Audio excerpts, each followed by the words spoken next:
മാതൃത്വം, മാതൃസ്നേഹം എന്നൊക്കെയുള്ള വാക്കുകൾക്ക് ഒരു സവിശേഷ മീനിങ് ആണ് നമ്മുടെ മനസ്സിൽ.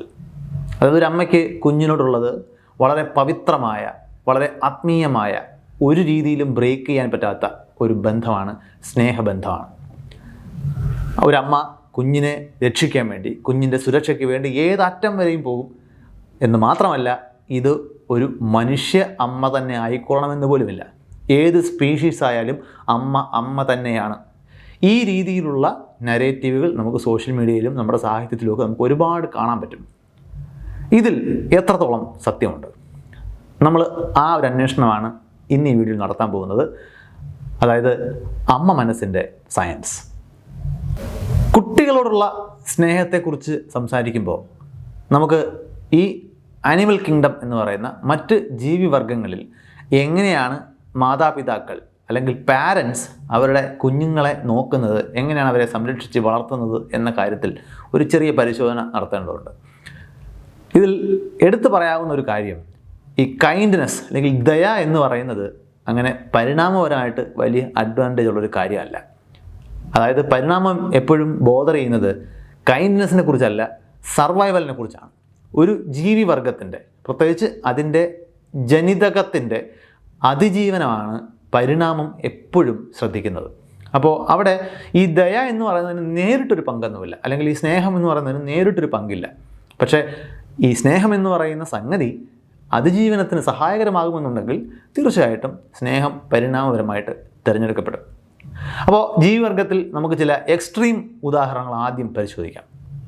പ്രത്യേകിച്ച് ഈ പറഞ്ഞ കുഞ്ഞുങ്ങൾക്ക് വേണ്ടി ഏതറ്റം വരെ പോകാം എന്ന ചോദ്യത്തിൻ്റെ ഏറ്റവും എക്സ്ട്രീമായിട്ടുള്ള ചില ഉദാഹരണങ്ങൾ ഈ ജീവിവർഗങ്ങളിൽ നോക്കിയാൽ നമുക്ക് കാണാൻ പറ്റും.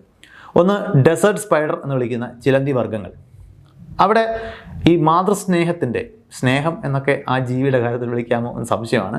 പക്ഷേ ഈ കുഞ്ഞിന് വേണ്ടി ഏതറ്റവും വരെ പോകുന്ന അമ്മമാരെ നമുക്ക് കാണാൻ പറ്റും. അതിൻ്റെ എക്സ്ട്രീം ഈ ഡെസേർട്ട് സ്പൈഡേഴ്സ് ചെയ്യുന്നത്, അവയുടെ മുട്ട വിരിഞ്ഞ് കുഞ്ഞുങ്ങൾ പുറത്തു വന്നു കഴിഞ്ഞാൽ ഈ അമ്മ ചിലന്തി അതിൻ്റെ ആന്തരിക അവയവങ്ങളെ ഒരു ഫ്ലൂയിഡ് ഫോമിൽ പുറത്തേക്ക് ഛർദ്ദിക്കും.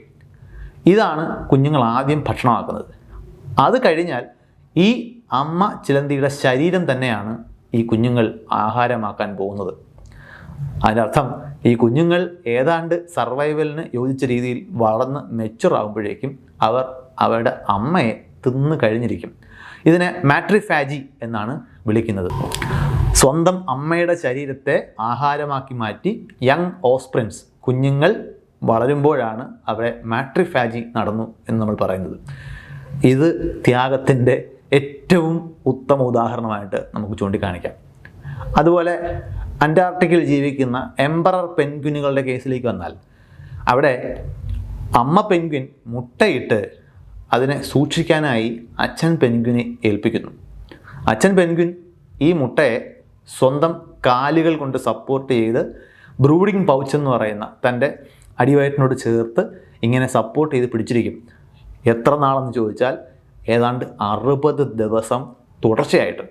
ഈ സമയത്ത് അമ്മ പെൻഗ്വിൻ ആഹാരം തേടി കടലിലേക്ക് പോയിട്ടുണ്ടാവും. അച്ഛൻ പെൻഗ്വിൻ ഈ 60 ദിവസവും അവിടെ നിന്നും അനങ്ങില്ല. എന്ന് വെച്ചാൽ ഏതാണ്ട് -60 ഡിഗ്രി വരെ പോകുന്ന താപനിലയുള്ള അന്റാർട്ടിക്കയിൽ ഇങ്ങനെ 60 ദിവസം മുട്ടയും വെച്ച് സ്റ്റില്ലായിട്ട് നിൽക്കുമ്പോൾ ഈ അച്ഛൻ പെൻഗ്വിൻ്റെ ശരീരഭാരം ഏതാണ്ട് പകുതിയായിട്ടുണ്ടാവും. അത് എത്ര വലിയ ത്യാഗമാണ് എന്ന് നമുക്ക് ആലോചിച്ചാൽ മനസ്സിലാവും. ഇതുപോലെ കുഞ്ഞുങ്ങളുടെ അതിജീവനത്തിന് വേണ്ടി ഏതറ്റം വരെയും പോകാൻ തയ്യാറായിട്ടുള്ള കുറേ ജീവിവർഗ്ഗങ്ങൾ ഒരു വശത്തുള്ളപ്പോൾ, ഇതിൻ്റെ മറുവശത്ത് വേറെ ചില ബിരുദന്മാരുണ്ട്. അതിൽ പാരസിറ്റിക് ബ്രൂഡിംഗ് എന്ന് വിളിക്കുന്ന നമുക്ക് പരിചയമുള്ള ഒരു പ്രക്രിയ ചെയ്യുന്നൊരു കക്ഷിയാണ് നമ്മുടെ കുയിൽ. കുയിൽ മുട്ടയിടുന്നത് വേറൊരു പക്ഷിയുടെ കൂട്ടിലാണ്. പിന്നെ ഈ മുട്ട സംരക്ഷിക്കുന്നതും മുട്ട വിരിഞ്ഞു വരുന്ന കുഞ്ഞുങ്ങളെ ഫീഡ് ചെയ്യുന്നതുമൊക്കെ ആ പക്ഷി ചെയ്യണം. ഈ മുട്ട ഇടുന്നതോടുകൂടി കുയിലമ്മയുടെ പണി കഴിഞ്ഞു. അപ്പോൾ ഇവിടെ അടുത്ത തലമുറയ്ക്ക് വേണ്ടിയിട്ട് കുയിലിൻ്റെ ഇൻവെസ്റ്റ്മെൻറ്റ് എന്ന് പറയുന്നത് വളരെ മിനിമമാണ്. അപ്പോൾ മിനിമലിസ്റ്റിക് പാരൻറ്റിംഗ് ആണ് കുയിൽ ചെയ്യുന്നത്. അതുപോലെ ഓഷൻ സൺഫിഷ് അല്ലെങ്കിൽ മോല എന്നറിയപ്പെടുന്ന ഒരു മീനുണ്ട്. ഏതാണ്ട് 1 ടൺ വരെയൊക്കെ ഭാരം വയ്ക്കുന്ന ഒരു വലിയ മത്സ്യമാണത്. അതിൻ്റെ പ്ലാൻ എന്ന് പറയുന്നത് ഏതാണ്ട് 60 കോടി മുട്ടകൾ വെള്ളത്തിലേക്ക് റാൻഡമായിട്ട് അങ്ങ് വിട്ടുകൊടുക്കും. ഈ 60 കോടി എന്ന് പറഞ്ഞാൽ വലിയ നമ്പറാണ്. ഇതിൽ ബഹുഭൂരിപക്ഷം മുട്ടകളും ഏതെങ്കിലും ജീവിയുടെ ആഹാരമായിട്ട് മാറും. പക്ഷേ ഇത്രയും എണ്ണം ഉള്ളതുകൊണ്ട് ചിലതൊക്കെ രക്ഷപ്പെടും. അങ്ങനെയാണ് ഈ സൺഫിഷ് അതിൻ്റെ പ്രത്യുൽപാദനം മുമ്പോട്ട് കൊണ്ടുപോകുന്നത്. എന്ന് വെച്ചാൽ മുട്ടയിട്ട് കഴിയുന്നതോടുകൂടി അമ്മയുടെ പണി കഴിഞ്ഞു. അതുപോലെ നമുക്കറിയാവുന്ന കടലാമയുടെ കേസ് അറിയാമല്ലോ. കടലാമ വന്ന് മുട്ടയിട്ടിട്ട് കടലിലേക്ക് പോകും. ആ കുഞ്ഞ് വിരിഞ്ഞ് തിരിച്ച് കടലിലേക്ക് വരുമ്പോൾ അമ്മയുമായിട്ട് യാതൊരു ബന്ധവുമില്ല. അമ്മയുടെ പണി മുട്ടയിടുന്നതോടുകൂടി കഴിഞ്ഞു. അപ്പോൾ നമ്മൾ നോക്കിക്കഴിഞ്ഞാൽ ഈ ജീവിവർഗത്തിൽ ഈ രണ്ട് എക്സ്ട്രീമുകളും നമുക്ക് കാണാൻ പറ്റും. കുഞ്ഞുങ്ങൾക്കുണ്ട് ഏതറ്റവും വരെ പോകുന്ന എക്സ്ട്രീം കേസിലേക്ക് പോകുന്ന ആളുകളും, അതുപോലെ വളരെ മിനിമലിസ്റ്റിക് ആയിട്ട് ഈ കാര്യത്തിൽ ഇൻവെസ്റ്റ് ചെയ്യുന്ന ജീവിവർഗങ്ങളും. അപ്പോൾ അടുത്ത ചോദ്യം വരണം, മനുഷ്യർ ഇവിടെ ഏത് സ്ഥാനത്ത് വരും? നമ്മുടെ മനുഷ്യരുടെ സ്ഥാനം ഈ രണ്ട് എക്സ്ട്രീമുകളുടെയും നടുക്ക് ഒരു വിശേഷപ്പെട്ട ഒന്നാണ്. നമുക്കങ്ങനെ ആയിരക്കണക്കിന് ലക്ഷക്കണക്കിന് കുഞ്ഞുങ്ങളെ ഉണ്ടാക്കാനുള്ള ശേഷിയുമില്ല. നമ്മൾ കുഞ്ഞുങ്ങളുണ്ടായാൽ ഉടനെ അങ്ങ് മരിച്ചു പോകുന്നുമില്ല. പകരം നമ്മൾ ഈ കുഞ്ഞുങ്ങളെ പ്രൊട്ടക്റ്റ് ചെയ്യുന്നതിലാണ് സ്പെഷ്യലൈസ് ചെയ്തിരിക്കുന്നത്. 3 പ്രധാനപ്പെട്ട ഘടകങ്ങൾ നമുക്ക് മനുഷ്യൻ്റെ കാര്യത്തിൽ വ്യത്യസ്തമായിട്ട് ചൂണ്ടിക്കാണിക്കാൻ പറ്റും. ഒന്ന്, മനുഷ്യക്കുഞ്ഞിൻ്റെ ജനനമാണ്. നമുക്കറിയാം, അമ്മയുടെ അണ്ഡകോശവും അച്ഛൻ്റെ ബീജവും ഒരുമിച്ച് ചേർന്ന് സിക്താണ്ഡം അല്ലെങ്കിൽ സൈഗോട്ട് എന്ന് പറയുന്ന ഒരൊറ്റ കോശമായിട്ട് മാറി അതിൽ നിന്നാണ് പിന്നീട് എംബ്രിയോയും ഫീറ്റസും ഒക്കെ ആയിട്ട് മാറി അവസാനം കുഞ്ഞ് എന്ന നവജാത ശിശുവായിട്ട് മാറുന്നത്. അപ്പോൾ ഇവിടെ സംഭവിക്കുന്ന വളർച്ച മാത്രമല്ല, വികാസം കൂടിയാണ്. അതായത് എംബ്രിയോണിക് ഡെവലപ്മെൻ്റ് ആണ് നടക്കുന്നത്. അപ്പോൾ ആ ഡെവലപ്മെൻറ്റ് തന്നെ പല സ്റ്റേജസ് ആയിട്ടാണ് നടക്കുന്നതെന്നൊക്കെ നമുക്കറിയാം. ഈ ഡെവലപ്മെൻറ്റ് സ്റ്റേജ് നമ്മൾ നോക്കിക്കഴിഞ്ഞാൽ മറ്റ് ജീവികളുമായിട്ട്, പ്രത്യേകിച്ച് മനുഷ്യനോട് ജനിതകമായിട്ട് അടുത്ത് നിൽക്കുന്ന ചിമ്പാൻസിയോ ഗോറിലയോ ഒക്കെ പോലുള്ള ജീവികളുമായിട്ട് താരതമ്യം ചെയ്യുമ്പോൾ നമ്മുടെ കുഞ്ഞ് സത്യത്തിൽ പ്രീമേച്ചറായിട്ടാണ് ജനിക്കുന്നത്. ഇപ്പോൾ ചിമ്പാൻസിയുമായിട്ട് താരതമ്യം ചെയ്താൽ ഒരു ചിമ്പാൻസി അതിൻ്റെ കുഞ്ഞിൻ്റെ ഡെവലപ്മെൻറ്റ് സ്റ്റേജിൽ ഏത് സ്റ്റേജിലാണോ ആ അമ്മയുടെ വയറ്റിൽ നിന്നും പുറത്തേക്ക് വരുന്നത്, അത്രയും വികാസം വന്ന അവസ്ഥയിൽ മനുഷ്യക്കുഞ്ഞ് അമ്മയുടെ ശരീരത്തിൽ നിന്നും പുറത്തേക്ക് വരണമെന്നുണ്ടെങ്കിൽ അമ്മയുടെ ഗർഭകാലം ഏതാണ്ട് 21 മാസം വരും. അതുകൊണ്ട് തന്നെ താരതമ്യം ചെയ്യുമ്പോൾ നമുക്ക് മനസ്സിലാക്കും, ഈ 10ാം മാസത്തിൽ ജനിക്കുന്ന നമ്മുടെ കുഞ്ഞ് ഡെവലപ്മെൻറ്റ് സ്റ്റേജിൽ വളരെ വളരെ പിന്നിലാണ്. ഇതിന് ഒരു കാരണമുണ്ട്. ഈ കുഞ്ഞ് മനുഷ്യ ശരീരത്തിനുള്ളിൽ വളരുമ്പോൾ, അമ്മയുടെ ശരീരത്തിനുള്ളിൽ വളരുമ്പോൾ കുഞ്ഞിൻ്റെ ഊർജ്ജ ആവശ്യം കൂടി അമ്മയുടെ മെറ്റബോളിസത്തിൽ നിന്നും ഉപാപചയ പ്രവർത്തനങ്ങളിൽ നിന്നും വേണം മീറ്റ് ചെയ്യാൻ. കുഞ്ഞ് വളരെ വേഗം വളരുന്നതുകൊണ്ട്, പ്രത്യേകിച്ച് കുഞ്ഞിൻ്റെ മസ്തിഷ്കം വളരെ വേഗത്തിൽ വളരുന്നതുകൊണ്ട് കുഞ്ഞിൻ്റെ എനർജി നീഡ്, ഊർജ്ജ ആവശ്യം വളരെ പെട്ടെന്ന് കൂടിക്കൊണ്ടിരിക്കും. ഒരു പ്രത്യേക ഘട്ടം കഴിയുമ്പോൾ അമ്മയുടെ മെറ്റബോളിസത്തിന് ഈ എനർജി നീഡ് മീറ്റ് ചെയ്യാൻ കഴിയാതെ വരും. മറ്റൊരു പ്രധാനപ്പെട്ട ഘടകം പ്രവർത്തിക്കുന്നത് മനുഷ്യക്കുഞ്ഞിൻ്റെ തലയുടെ വലിപ്പവും മനുഷ്യ സ്ത്രീയുടെ ഇടുപ്പിൻ്റെ വലിപ്പവും തമ്മിൽ താരതമ്യം ചെയ്യുമ്പോൾ, നമ്മൾ 2 കാലിൽ നടക്കുന്ന ജീവികളായതുകൊണ്ട് നമ്മൾ പരിണാമപരമായിട്ട് 2 കാലിലാണ് നമ്മൾ നടക്കുന്നത്. അതിന് നമുക്കൊരു ഇടുങ്ങിയ പെൽവിസ്, അതായത് ഇടുപ്പ് ഏരിയയുടെ ആവശ്യമുണ്ട്. എന്നാൽ മനുഷ്യക്കുഞ്ഞിൻ്റെ തല വലുതായതുകൊണ്ട് തന്നെ ഒരുപാട് ഇടുങ്ങിയ ഇടുപ്പുള്ള ഒരു മനുഷ്യ സ്ത്രീക്ക് വലിയ തലയുള്ള ഒരു കുഞ്ഞിനെ ജന്മം നൽകുക ബുദ്ധിമുട്ടാണ്. അപ്പോൾ ഇവിടെ ഒരു ട്രേഡ് ഓഫ് ഉണ്ട്. കുഞ്ഞിൻ്റെ തല ഒരു പരിധിക്കപ്പുറം വലുതായി കഴിഞ്ഞാൽ അമ്മയ്ക്ക് ഈ കുഞ്ഞിനെ പിന്നെ പ്രസവിക്കാൻ കഴിയാതെ വരും. അങ്ങനെ പല ഘടകങ്ങൾ, ഊർജ്ജ ആവശ്യത്തിൻ്റെ കണ്ണിലൂടെ നോക്കിയാലും ഈ ഇടുപ്പെല്ലിൻ്റെ വലിപ്പത്തിൻ്റെ പ്രശ്നം സെഫലോ പെൽവിക് ഡിസ്പ്രപ്പോർഷൻ എന്നാണ് പൊതുവെ ഇതിനെ വിളിക്കുന്നത്. അപ്പോൾ അതിനെ ഒബ്സ്റ്റെട്രിക് ഡൈലമ്മ എന്നും വിളിക്കാറുണ്ട്. ഇതുപോലെ ഇടുപ്പിൻ്റെ വലിപ്പവും കുഞ്ഞിൻ്റെ തലയുടെ വലിപ്പവും തമ്മിലുള്ള മിസ്മാച്ച്. ഇങ്ങനെയുള്ള പല കാരണങ്ങൾ കൊണ്ട് തന്നെ മനുഷ്യ ശിശു വേണ്ടത്ര ഡെവലപ്ഡ് ആകാതെ ജനിക്കുന്നു. അപ്പോൾ സ്വാഭാവികമായിട്ടും നമുക്കറിയാമല്ലോ, ഇപ്പോൾ ഒരു പശുക്കുട്ടി ജനിച്ച് വീണ ഉടനെ അതിന് എഴുന്നേറ്റ് നിൽക്കാനും അമ്മയുടെ അകട്ടിലേക്ക് പോയി പാല് കുടിക്കാനും ഒക്കെ പറ്റും. മനുഷ്യക്കുഞ്ഞിന് അത് സാധിക്കില്ല. മനുഷ്യക്കുഞ്ഞിന് ഒന്ന് കമിഴ്ന്ന് കിടക്കണമെങ്കിലോ തല ഒന്ന് ഉയർത്തി പിടിക്കണമെങ്കിലോ പോലും ആഴ്ചകളോ മാസങ്ങളോ വേണ്ടി വരും. അപ്പോൾ പ്രൊട്ടക്ഷൻ ഇല്ലാതെ, ജനിച്ചതിന് ശേഷവും തുടർച്ചയായിട്ടുള്ള പ്രൊട്ടക്ഷൻ ഇല്ലാതെ ഒരു മനുഷ്യക്കുഞ്ഞിന് അതിജീവനം അസാധ്യമാണ്. ഇങ്ങനെ വേണ്ടത്ര വികാസം പ്രാപിക്കുന്നതിന് മുമ്പ് ജനിക്കുന്നത് കൊണ്ട് തന്നെ ഇനി മുമ്പോട്ടുള്ള ഈ വളർച്ചയും മനുഷ്യക്കുഞ്ഞിനെ അപേക്ഷിച്ച് വളരെ സ്ലോ ആണ്. മനുഷ്യക്കുഞ്ഞിൻ്റെ വളർച്ച നമ്മൾ നോക്കിക്കഴിഞ്ഞാൽ ഒരാഴ്ചയോ 2 ആഴ്ചയോ 3 ആഴ്ചയോ കൊണ്ടൊന്നും അത് അതിൻ്റെ വികാസത്തിൻ്റെ ഒരിടത്തും എത്തുന്നില്ല. നമ്മുടെ ഒരു സാമൂഹിക സാഹചര്യം കൂടി പരിഗണിച്ചു കഴിഞ്ഞാൽ 10, 15, 20 വർഷം പോലും ചിലപ്പോൾ മനുഷ്യന് അവരുടെ കുഞ്ഞുങ്ങളെ സംരക്ഷിക്കേണ്ട ആവശ്യം വരും. ഇത്രയും നീണ്ട ഒരു ബാല്യകാലം മറ്റൊരു ജീവിവർഗത്തിലും നമുക്ക് കാണാൻ പറ്റില്ല. ഇനി മറ്റൊരു കാര്യം കൂടി പ്രധാനപ്പെട്ടതായിട്ട് ചൂണ്ടിക്കാണിക്കേണ്ടതുണ്ട്. ഗ്രാൻഡ് പാരൻറ്റിങ്, മുത്തശ്ശനും മുത്തശ്ശിയും എന്ന് പറയുന്നത് നമ്മൾ നോക്കിക്കഴിഞ്ഞാൽ ഈ ചുറ്റുമുള്ള ഭൂരിഭാഗം ജീവിവർഗങ്ങൾക്കും അങ്ങനെ ഒരു സങ്കല്പമില്ല. കാരണം മിക്ക ജീവികളും അവരുടെ റീപ്രൊഡക്ഷൻ്റെ എബിലിറ്റി കഴിഞ്ഞാൽ അവരങ്ങ് മരിച്ചു പോകും. മനുഷ്യൻ പക്ഷെ നമ്മൾ നോക്കിക്കഴിഞ്ഞാൽ ഒരു സ്ത്രീയൊക്കെ ആർത്തവവിരാമത്തിന് ശേഷവും പിന്നെയും ദശാബ്ദങ്ങളോളം അവർക്ക് ജീവിക്കാൻ സാധിക്കും. അപ്പോൾ പരിണാമത്തിൻ്റെ കണ്ണിലൂടെ ആണെങ്കിൽ അവർക്കിനി റീപ്രൊഡ്യൂസ് ചെയ്യാൻ സാധിക്കില്ല. പക്ഷേ അപ്പോഴും അവർക്കൊരു ലൈഫ് ടൈം മുമ്പോട്ട് നീണ്ടു കിടപ്പുണ്ട്. ഇങ്ങനെയാണ് മനുഷ്യരിൽ ഈ ഗ്രാൻഡ് പാരൻസ്, പ്രത്യേകിച്ച് ഗ്രാൻഡ് മദർ, ഈ നമ്മുടെ കുട്ടിയെ സംരക്ഷിക്കുന്ന റോളിലേക്ക് വരുന്നത്. മനുഷ്യൻ മാറ്റി നിർത്തിക്കഴിഞ്ഞാൽ ചില തിമിംഗലങ്ങളിലാണ് പിന്നെ നമുക്കിതുപോലെ ഗ്രാൻഡ് പാരൻസിനെ കാണാൻ സാധിക്കുക. അവിടെ നോക്കിക്കഴിഞ്ഞാൽ പൊതുവിൽ ഗ്രാൻഡ് ഫാദേഴ്സിന് ഈ പേരക്കുട്ടികൾ വളർത്തുന്നതിൽ കാര്യമായിട്ടുള്ള ഇൻവെസ്റ്റ്മെൻറ്റ് ഇല്ല നമുക്ക് കാണാൻ പറ്റും. എന്നാൽ ഗ്രാൻഡ് മദേഴ്സിനുണ്ട്.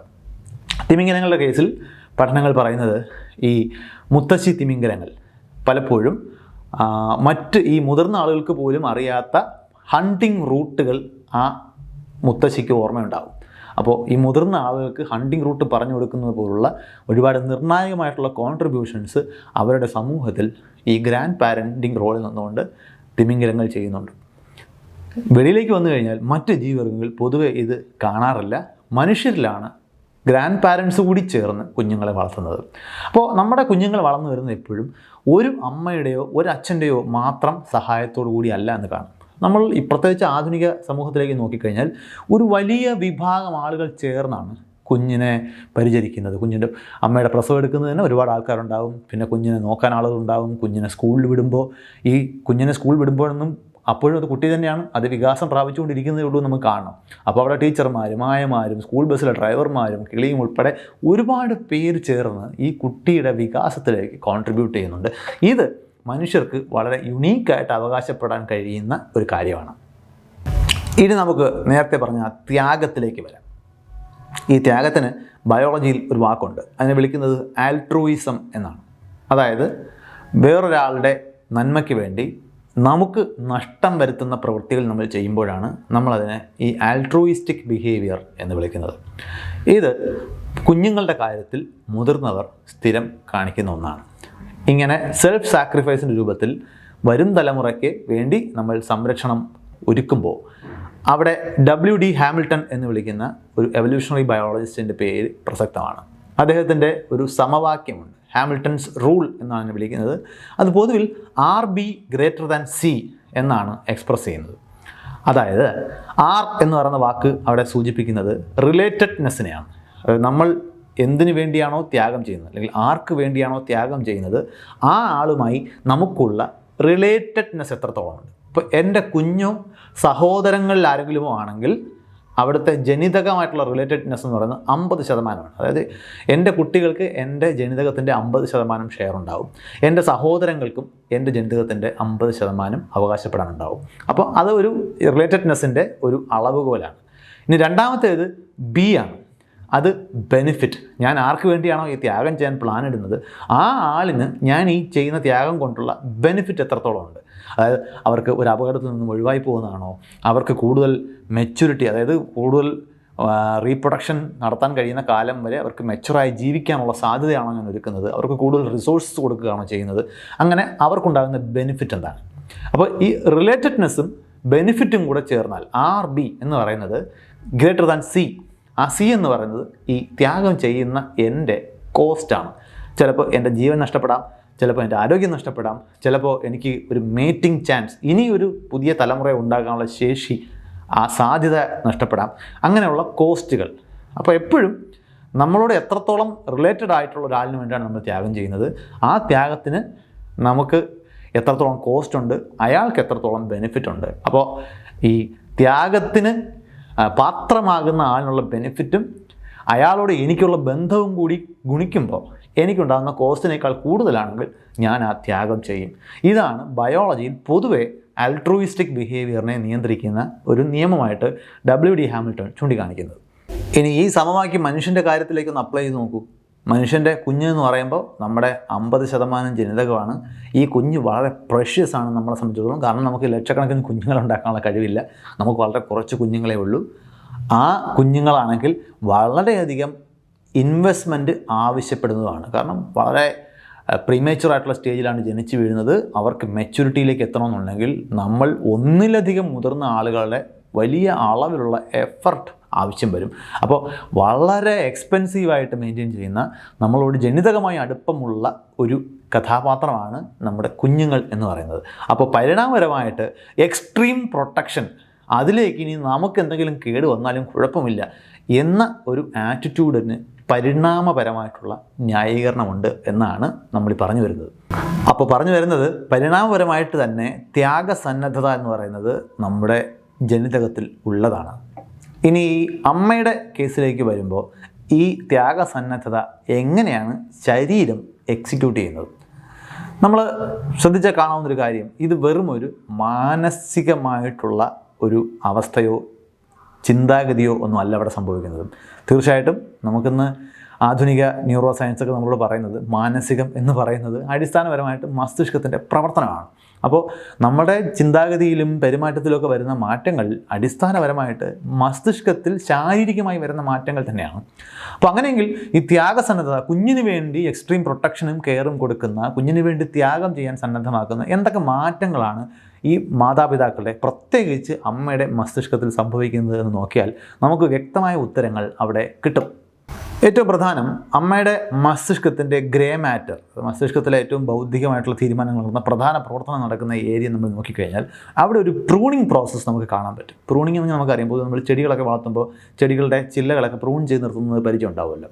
ഇവിടെ അടിസ്ഥാനപരമായിട്ട് സംഭവിക്കുന്നത് സോഷ്യൽ കോഗ്നിഷൻ, ഈ സാമൂഹികമായിട്ടുള്ള ചിന്താഗതിയായിട്ട് ബന്ധപ്പെടുന്ന ചില ഭാഗങ്ങൾ ഒരു കുഞ്ഞിന് ജന്മം നൽകുമ്പോൾ അമ്മയുടെ മസ്തിഷ്കത്തിലെ ഗ്രേ മാറ്ററിൽ ആ ഭാഗത്ത് ഒരു ഫങ്ഷനിങ്ങിന് ഒരു കുറവ് സംഭവിക്കുന്നത് നമുക്ക് കാണാൻ പറ്റും. ആ ഫങ്ഷൻ അവിടെ ഇല്ലാതാകുന്നതല്ല, കുറേ നേരത്തേക്ക് ആ ഭാഗത്തെ അറ്റൻഷൻ കുറയുകയും മറ്റ് ഭാഗങ്ങളിലേക്ക് മസ്തിഷ്കത്തിൻ്റെ ഫോക്കസ് നീങ്ങുകയും ചെയ്യും.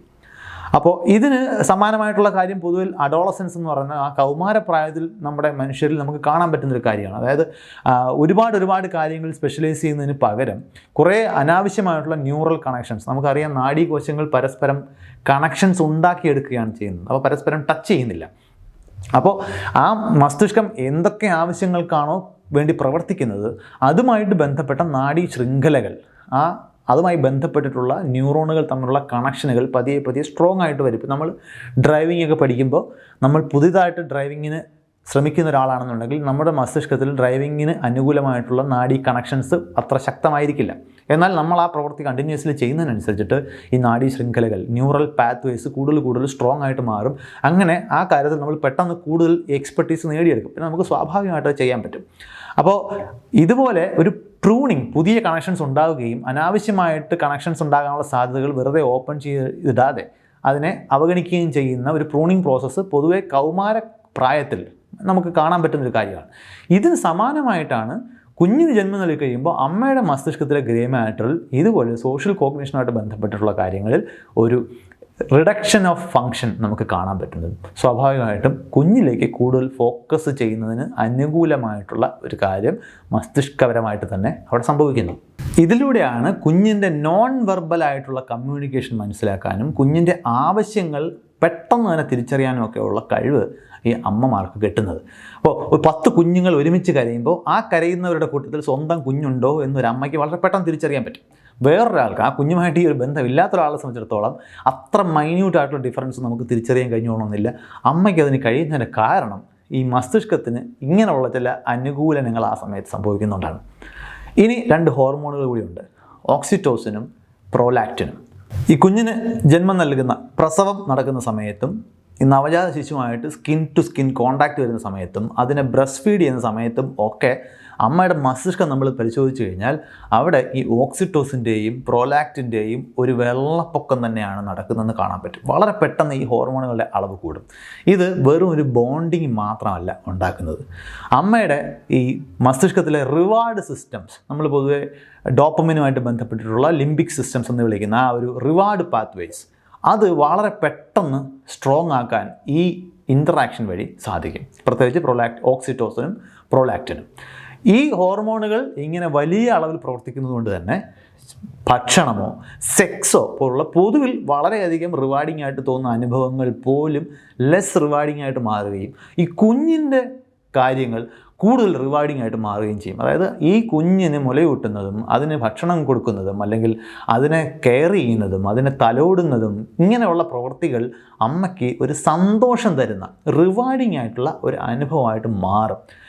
സാധാരണ ഒരാളെ സംബന്ധിച്ചിടത്തോളം വളരെ റിവാർഡിംഗ് ആയിട്ട് തോന്നുന്ന ഭക്ഷണം കഴിക്കലോ സെക്സോ പോലുള്ള കാര്യങ്ങളിൽ നിന്നും ഈ റിവാർഡ് സെൻറ്റേഴ്സ് ഈ ഡയറക്ഷനിലേക്ക് ഷിഫ്റ്റ് ചെയ്യുന്നു. അപ്പോൾ സ്വാഭാവികമായിട്ടും നമ്മൾ കൂടുതൽ ചെയ്യാൻ ആഗ്രഹിക്കുന്നത് അക്കാര്യമായിരിക്കും. പരിണാമപരമായിട്ട് കുഞ്ഞിന് പരമാവധി ശ്രദ്ധ കിട്ടുന്നു എന്ന് ഉറപ്പിക്കാൻ പറ്റുന്ന ഇത്തരത്തിലുള്ള ഒരു മാറ്റം മസ്തിഷ്കത്തിൽ ഉണ്ടായി വന്നിട്ടുണ്ട്. അപ്പോൾ അതൊക്കെ കൊണ്ട് തന്നെ സ്വന്തമായിട്ട് നല്ല ക്ഷീണമുണ്ടെങ്കിൽ പോലും കുഞ്ഞിൻ്റെ ആവശ്യങ്ങളോട് അമ്മ മിക്കപ്പോഴും വളരെ സെൻസിറ്റീവ് ആയിരിക്കും. ഇനി മസ്തിഷ്കത്തിൻ്റെ വേറൊരു ഭാഗമുണ്ട്, അമിഗ്ദല.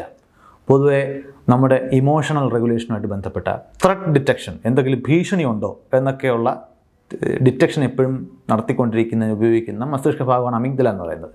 പ്രഗ്നൻസി ആവുമ്പോൾ ഈ സ്ത്രീ മസ്തിഷ്കത്തിലെ അമിഗ്ദലയുടെ വലിപ്പം കൂടുന്നതായിട്ട് നമുക്ക് കാണാൻ പറ്റും. അതിൻ്റെ റിസൾട്ട് എന്ന് പറയുന്നത് ഓവർ സെൻസിറ്റീവ് ആയിരിക്കും കാര്യങ്ങളോട്, പ്രത്യേകിച്ച് ത്രെട്ട് ആകാൻ സാധ്യതയുള്ള കാര്യങ്ങളോട്. നിങ്ങൾ നോക്കിക്കഴിഞ്ഞാൽ വരാൻ പോകുന്ന പ്രഗ്നൻസി ടൈമിൽ തന്നെ ഈ മാറ്റങ്ങൾ നിരീക്ഷിക്കാൻ പറ്റും. ജനിക്കാൻ പോകുന്ന കുഞ്ഞിൻ്റെ സുരക്ഷയെക്കുറിച്ച്, ഇനി ആ കുഞ്ഞ് ജനിക്കുന്ന സമൂഹത്തിൽ നടക്കുന്ന മാറ്റങ്ങൾ, ചിലപ്പോൾ ഏതെങ്കിലും ഒരു യുദ്ധമായിരിക്കാം, മറ്റെന്തെങ്കിലും തരത്തിലുള്ള പൊളിറ്റിക്കൽ ക്രൈസിസ് ആയിരിക്കാം. ഇതൊക്കെ സാധാരണഗതിയിൽ ഒരുപക്ഷെ ഇഗ്നോർ ചെയ്യാൻ കഴിയുന്ന ഒരു അമ്മയ്ക്ക് ഈ ഒരു സാഹചര്യത്തിൽ ഇതിനോടൊക്കെ കൂടുതൽ ഓവറായിട്ട് പ്രതികരിക്കാനുള്ള സാധ്യത കയറി വരും. അത് ഈ കുഞ്ഞിൻ്റെ സുരക്ഷയെക്കുറിച്ചിട്ട് വല്ലാതെ ഉത്കണ്ഠ ഉണ്ടാകുന്നതുകൊണ്ടാണ്. ഈ ഉത്കണ്ഠയുടെ കാരണം അമിഗ്ദലയിൽ വരുന്ന ഈ മാറ്റങ്ങളാണ്.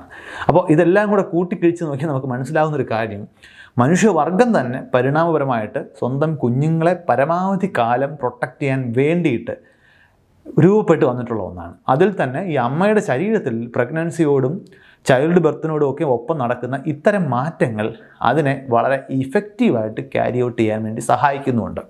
ഇനി പൊതുവിൽ ഈ അമ്മമാരുടെ ത്യാഗസന്നദ്ധതയെക്കുറിച്ച് സംസാരിക്കുമ്പോൾ പൊതുവെ സൈഡ് ലൈൻ ചെയ്യപ്പെട്ടു പോകുന്നൊരു വിഭാഗമാണ് അച്ഛന്മാർ. അച്ഛന്മാർ പ്രസവിക്കുന്നില്ല, അത്തരം ബയോളജിക്കലായിട്ടുള്ള പ്രവൃത്തികൾക്ക് വലിയ റോൾ അവർക്കില്ല. അതിൻ്റെ അർത്ഥം അച്ഛന്മാർക്ക് ഇത്തരം മാറ്റങ്ങളൊന്നും ഉണ്ടാകില്ല എന്നാണോ? കൂട്ടത്തിൽ അച്ഛന്മാർക്ക് താരതമ്യേന ഈ ബയോളജിക്കൽ പാരൻറ്റിങ് ഇൻസ്റ്റിങ്ക്റ്റ് ഇച്ചിരി കുറവാണ് എന്നൊരു തെറ്റിദ്ധാരണ പൊതുവെ ഉണ്ട്. എന്നാൽ ആ പറഞ്ഞതുപോലെ തന്നെ അതൊരു തെറ്റിദ്ധാരണയാണ്. അങ്ങനെ അച്ഛന്മാർ ഈ വിഷയത്തിൽ നിന്ന് ഡിറ്റാച്ച്ഡ് ആയിട്ട് നിൽക്കുന്ന ആൾക്കാരല്ല. നമ്മൾ ഒന്ന് മാറി നിന്ന് ആലോചിച്ച് കഴിഞ്ഞാൽ പൊതുവിൽ അച്ഛന്മാർക്ക് ഈ പ്രഗ്നൻസിയിലും ചൈൽഡ് ബർത്തിലും വളരെ ചെറിയ റോളേ ഉള്ളൂ എന്ന് നമുക്ക് കാണാൻ പറ്റും. കാരണം ഇണചേരുന്ന സമയം കഴിഞ്ഞാൽ അച്ഛന് ബയോളജിക്കലായിട്ട് ഇതിനകത്ത് പ്രത്യേകിച്ച് ഇടപെടലുകളൊന്നും തന്നെ ഇല്ല.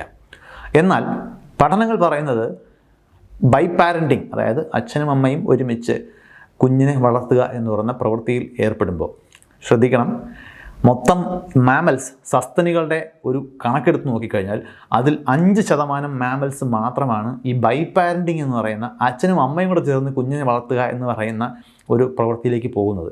95% ജീവിവർഗ്ഗങ്ങളിലും അച്ഛന്മാർ ഇത് കളഞ്ഞിട്ട് പോകും, പിന്നെ അമ്മയാണ് കുഞ്ഞുങ്ങളെ വളർത്തുന്നത്. അപ്പം മനുഷ്യർ ഇത് ഏത് കൂട്ടത്തിൽ വരുമെന്ന് ചോദിച്ചു കഴിഞ്ഞാൽ തീർച്ചയായിട്ടും ആ 5%-ലാണ് മനുഷ്യർ പൊതുവെ കണക്കാക്കപ്പെടുന്നത്. കാരണം കുറേയേറെ സ്ഥലങ്ങളിൽ മനുഷ്യൻ പോളിഗ്യാമസ് ആണ് എന്നൊക്കെയുള്ള പ്രയോഗങ്ങൾ നമ്മൾ കാണാറുണ്ടെന്നുണ്ടെങ്കിലും അതൊരു ബയോളജിക്കൽ സാധ്യത മാത്രമാണ്. മിക്കപ്പോഴും പ്രാക്ടിക്കലി മനുഷ്യരുടെ കൂട്ടത്തിൽ പുരുഷന്മാർ മോണോഗാമി പ്രിഫർ ചെയ്യുന്നതിനുള്ള സാധ്യതകൾ വളരെ കൂടുതലാണ് എന്ന് പഠനങ്ങളുണ്ട്. അപ്പോൾ ഇവിടെ കുഞ്ഞുങ്ങളെ ഒരുമിച്ച് വളർത്തുക എന്ന പ്രവൃത്തിയിൽ ഏർപ്പെട്ടിരിക്കുന്ന പുരുഷന്മാരെ സംബന്ധിച്ചിടത്തോളം, അതായത് കുഞ്ഞുമായി ഇടപെടുന്ന പുരുഷന്മാരെ സംബന്ധിച്ചിടത്തോളം അവരുടെ ശരീരത്തിലെ ടെസ്റ്റോസ്റ്റിറോണിൻ്റെ അളവ് 30 മുതൽ 40% വരെ കുറയുന്നതായിട്ട് ചില റിപ്പോർട്ടുകളുണ്ട്. പുരുഷന്മാർ കാണിക്കുന്ന പല പരാക്രമങ്ങളുടെയും മണ്ടത്തരങ്ങളുടെയും ഡ്രൈവിംഗ് ഫോഴ്സ് അന്വേഷിച്ച് പോയി കഴിഞ്ഞാൽ നമ്മൾ ചിലപ്പോൾ ഈ ടെസ്റ്റോസ്റ്റിറോണിലായിരിക്കും ചെന്നെത്തുന്നത്. അപ്പോൾ ഈ കുഞ്ഞിനെ വളർത്തുന്ന അച്ഛന്മാർക്ക് കുറച്ചുകൂടി ഇമോഷണലി സ്റ്റേബിളും എംപത്തറ്റിക്കുമാക്കി നിർത്തുന്നതിൽ ഈ ടെസ്റ്റോസ്റ്ററോൺ ഡ്രോപ്പിന് ഒരു പങ്കുണ്ട്. അപ്പോൾ ഇതൊരു ബയോളജിക്കലായിട്ടുള്ള എഫക്റ്റാണ്. അപ്പോൾ പൊതുവിൽ പുരുഷന്മാർക്കും ഇതിനകത്ത് അങ്ങനെ ഒരു റോളുണ്ട്. ഇനി നേരത്തെ പറഞ്ഞ ഓക്സിറ്റോസിൻ്റെയും പ്രോലാക്റ്റിൻ്റെയും കാര്യം പറഞ്ഞാൽ അതുപോലുള്ള ഹോർമോണൽ വ്യതിയാനങ്ങൾ ഏതാണ്ട് അമ്മയ്ക്ക് തുല്യമായ അളവിൽ തന്നെ അച്ഛനിലും ഉണ്ടാകുന്നുണ്ടാവും. പക്ഷേ ശ്രദ്ധിക്കേണ്ടത് അച്ഛൻ ഈ കുഞ്ഞുമായി ഒരുമിച്ച് സമയം ചിലവഴിക്കുന്ന ആളായിരിക്കണം. അതായത് മാറി നിൽക്കുന്ന ഒരു അച്ഛനിൽ ഇത് പ്രതീക്ഷിച്ചിട്ട് കാര്യമില്ല. കാരണം അമ്മയ്ക്ക് ഈ ഹോർമോണൽ വ്യത്യാസങ്ങൾ ഉണ്ടാകുന്നത് ഗർഭധാരണത്തിലും പ്രസവത്തിലും ഒക്കെ ഉൾപ്പെടുന്ന ബയോളജിക്കലായിട്ടുള്ള പ്രോസസ്സിലൂടെയാണ്. എന്നാൽ അച്ഛനിൽ ഈ മാറ്റങ്ങൾ ഉണ്ടാകുന്നത് കുഞ്ഞുമായിട്ടുള്ള സ്റ്റിമുലേറ്ററി പ്ലേയിലാണ്. അമ്മയ്ക്ക് കുഞ്ഞിനെ വെറുതെ ഒന്ന് അതിൻ്റെ കാര്യങ്ങളൊക്കെ ശുശ്രൂഷിച്ചാൽ തന്നെ അമ്മയ്ക്ക് ഈ വ്യത്യാസങ്ങൾ അല്ലെങ്കിൽ ഈ ഹോർമോണൽ സർജസ് ഉണ്ടാക്കാൻ പറ്റും. അച്ഛൻ പക്ഷേ ഇത് ഉണ്ടാക്കുന്നത് കുഞ്ഞിനെ ഇക്കിളിയാക്കുക, അതിനെ എടുത്ത് ആകാശത്തേക്ക് എറിഞ്ഞ് കളിക്കുക, ഇങ്ങനെയുള്ള സ്റ്റിമുലേറ്ററി ആയിട്ടുള്ള പ്ലേഫുൾ ആക്ടിവിറ്റീസിൽ ഇടപെടുന്നത് വഴിയാണ്. എന്തായാലും ബയോളജിക്കലായിട്ടുള്ള വ്യത്യാസം ഈ അച്ഛനാകുന്ന പുരുഷന്മാരിലും നമുക്ക് കാണാൻ പറ്റും. അപ്പോൾ അതുകൊണ്ട് തന്നെ ത്യാഗസന്നദ്ധത എന്ന് പറയുന്നത് അമ്മമാർക്ക് മാത്രമല്ല അച്ഛന്മാർക്കും നമുക്ക് പ്രതീക്ഷിക്കാവുന്ന ഒരു ബയോളജിക്കൽ ഇൻസ്റ്റിങ്ക്റ്റ് തന്നെയാണ്. അപ്പോൾ ഈ അച്ഛനും അമ്മയും ചേർന്ന് കുഞ്ഞിനെ വളർത്തുന്നു എന്ന് നമ്മൾ പറയുന്നു. ഈ വളർത്തുന്നതെന്ന് പറഞ്ഞാൽ ഇത് എത്ര കാലം വളർത്തും? അപ്പോൾ കുഞ്ഞ് ഏത് പ്രായം വരെയാണ് നമ്മൾ വളരുന്നു എന്ന് പറയുന്നത്? പലപ്പോഴും പല ഉത്തരമാണ്. നമ്മളുടെ ഒരു ലീഗൽ സൈഡ് നോക്കിക്കഴിഞ്ഞാൽ 18 വർഷമാകുമ്പോൾ മൈനർ എന്ന് പറയുന്ന സ്റ്റാറ്റസിൽ നിന്നും കുട്ടി അഡൽട്ടായിട്ട് മാറും എന്നാണ് പൊതുവിൽ നമ്മുടെ നടപ്പുവശം. പക്ഷേ ജീവശാസ്ത്രപരമായിട്ട് നോക്കിക്കഴിഞ്ഞാൽ കുഞ്ഞിൻ്റെ വളർച്ച എന്ന് പറയുന്നത് അവിടെ പൂർത്തിയാകുന്നില്ല. ഒരു പ്രധാനപ്പെട്ട അവയവമാണ് ഇനിയും വളർന്നു തീരാൻ ബാക്കിയുള്ളത്. അത് മസ്തിഷ്കമാണ്. മസ്തിഷ്ക വളർച്ച ഒരുപാട് സമയമെടുക്കുന്ന ഒരു പ്രോസസ്സാണ്. പ്രത്യേകിച്ച് മനുഷ്യനെ മനുഷ്യരാക്കുന്ന ബുദ്ധിശക്തി എന്നൊക്കെ നമ്മൾ വിളിക്കുന്ന ആ പ്രത്യേക കഴിവ് നമുക്ക് നൽകുന്ന വരും വരായികളെക്കുറിച്ച് ചിന്തിക്കാനും അതിനനുസരിച്ച് കാൽക്കുലേഷൻസ് നടത്താനും ഒക്കെ നമ്മളെ സഹായിക്കുന്ന PFC, പ്രീ ഫ്രോണ്ടൽ കോർട്ടക്സ് എന്ന് പറയുന്ന മസ്തിഷ്കത്തിൻ്റെ മുൻഭാഗം, ഇത് അവസാനം വളരുന്ന ഒരു ശരീരഭാഗമാണ്.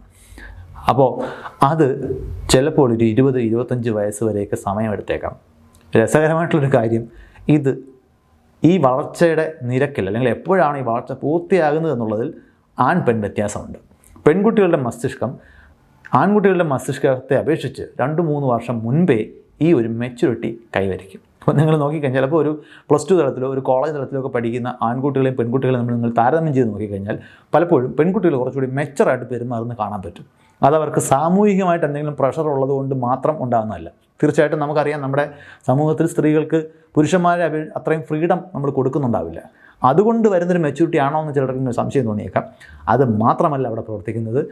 ബയോളജിക്കലായിട്ട് തന്നെ പെൺ മസ്തിഷ്കം ആൺ മസ്തിഷ്കത്തെ അപേക്ഷിച്ച് കുറച്ച് നേരത്തെ തന്നെ ഈ മെച്യൂരിറ്റി കൈവരിക്കും.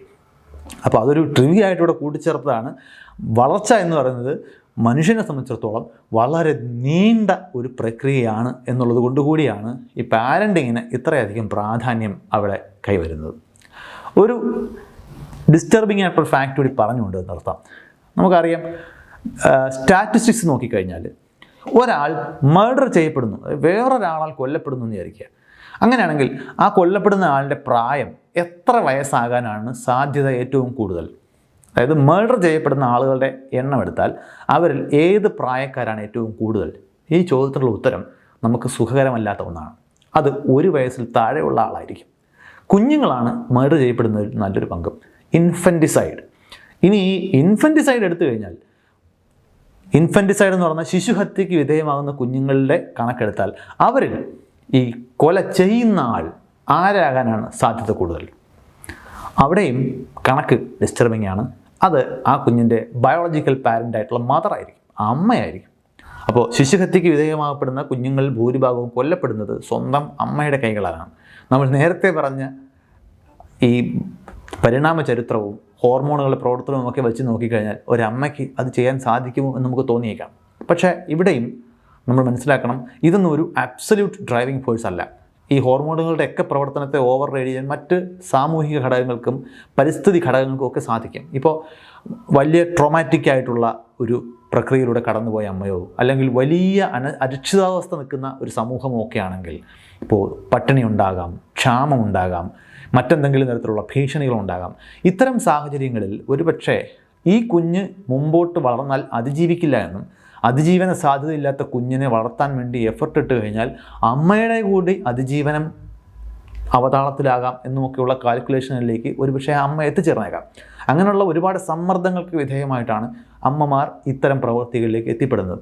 അപ്പോൾ ഹോർമോണുകൾ ഇത്തരം എക്സ്ട്രീമായിട്ടുള്ള സംരക്ഷണ സ്വഭാവമുള്ളതാണ് എന്നുള്ളത് കൊണ്ട് മാത്രം അത്തരം പ്രവർത്തനങ്ങൾ സ്വാഭാവികമായി നടന്നുകൊള്ളണം എന്നില്ല. ചുറ്റുപാടുകൾ കൂടി അതിനകത്ത് വലിയ ഒരു പങ്ക് വഹിക്കുന്നുണ്ട് എന്ന് ഓർമ്മിപ്പിക്കാനാണ് നമുക്ക് സുഖകരമല്ലാത്ത ആ സ്റ്റാറ്റിസ്റ്റിക്സ് കൂടി ഇവിടെ പങ്കുവച്ചത്. അപ്പോൾ നമുക്ക് പറഞ്ഞ് അവസാനിപ്പിക്കാം. ഇവിടെ നമ്മൾ പറഞ്ഞു വന്ന കാര്യം, മനുഷ്യർ എന്ന് പറയുന്നത് വളരെ വളരെ പ്രൊട്ടക്റ്റീവായിട്ട് കുഞ്ഞുങ്ങളെ വളർത്താൻ വേണ്ടി പരിണമിച്ചുണ്ടായ ഒരു ജീവിവർഗമാണ്. അതും നമ്മൾ ഒറ്റയ്ക്കല്ല, നമ്മൾ പാരൻസും ഗ്രാൻഡ് പാരൻസും ബന്ധുക്കളും സമൂഹവും ഗോത്രവും ഒക്കെ ഒരുമിച്ച് കുഞ്ഞുങ്ങളെ വളർത്താൻ വേണ്ടി സജ്ജരായിട്ടുള്ള ഒരു ജീവിവർഗമാണ്. അതുകൊണ്ടാണ് നമുക്കെല്ലാം ഇത്തരത്തിലുള്ള വളരെ നീണ്ട ബാല്യവും വളരെ വലിയ ബൗദ്ധിക ശേഷികളും വളരെ മെച്ചപ്പെട്ട ഒരു സാമൂഹിക സംവിധാനവും ഒക്കെ ഉണ്ടായതെന്നും വേണമെങ്കിൽ പറയാം. മറ്റൊരു വിഷയത്തോടെ നമുക്ക് പിന്നെ കാണാം. ബൈ.